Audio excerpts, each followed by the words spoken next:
Good morning, welcome to Morning Outlook. This is Kim speaking on Monday the 30th of October. So looking at the euro-dollar to start with, and well, Thursday saw that big sell-off on Draghi's speech mainly, followed by a follow-through on Friday. Now, question, I mean, it certainly has weakened the euro of all the pairings. It took us out of that range that we've been sitting in for well over a month.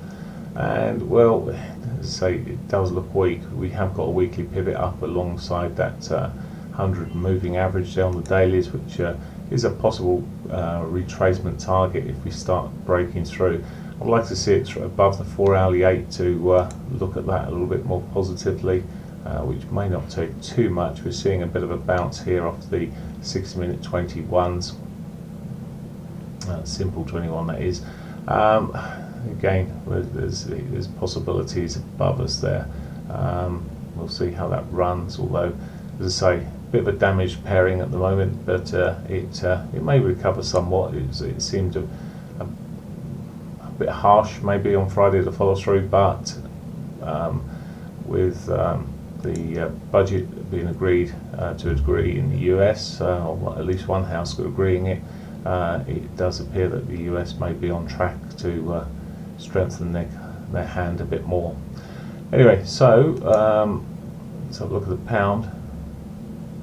Pound followed suit up till Friday afternoon when we saw the bounce. It's sort of fishing for new lows there. Again, with the pound this week, we've got the interest rate decision, which is expected a 0.25% increase at the moment. So on that basis, well, pounds have been a little bit more resilient, almost up to its weekly pivot already. We need to watch this. It does have more potential upside, bearing in mind the news this week, and although that is sort of priced in, but all the same, we'll see how we run. At the moment, it's setting up for the weekly pivot, which is not that far above us. It's just what it does after that. It's got some resistance around that level. Just above that level was the 60-minute 100, 200,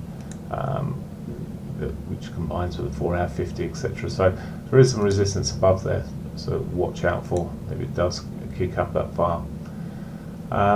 Dollar yen. So dollar yen just back towards its daily 8 at the moment, which may give it a little bit more bounce. It's I believe just hit the weekly pivot, or it's around about the weekly pivot. It's certainly done taking the weekly pivot out.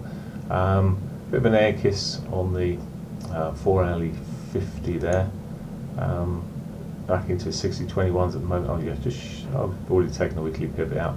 There is a daily pivot above, which may be the sort of next target on that, and it will give us a sort of if it does get up that high, maybe a clue if it can break through there. Well, it's still, we did run into the high territory on Friday from a month or so ago, a few months ago, so we've sort of taken it out, but there is a possibility up there. Couldn't see a lot of orders sitting above there at the moment on the order book. It didn't seem to be a lot of orders sitting there, but I'll have another look at some point this morning. Certainly couldn't see much on Friday, but at the moment, well, looks like it's strengthening its hand a bit. Not too dissimilar. I'm going to switch straight to the Canadian dollar here. Not too dissimilar to the Canadian dollar, although the Canadian dollar doesn't look like it's made quite so much progress. Now the Canadian dollar has got its weekly pivots bang underneath there, so it's just really a case of watching. Now from a daily perspective, we've put the shooting star in on Friday on the Canadian dollar. As I say, but the weekly pivot sitting below us.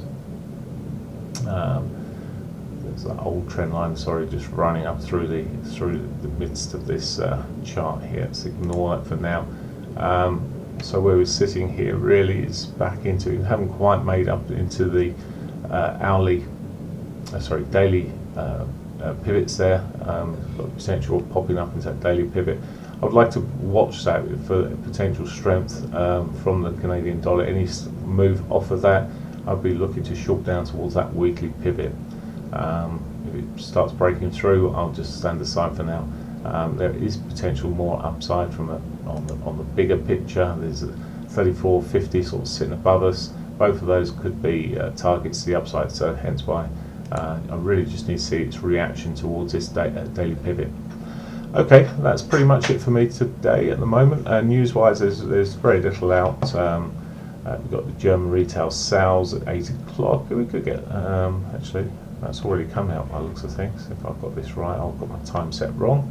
But on here, that was 7 o'clock. I just need to change it to the daily same. That's it. Setting the time up ready now.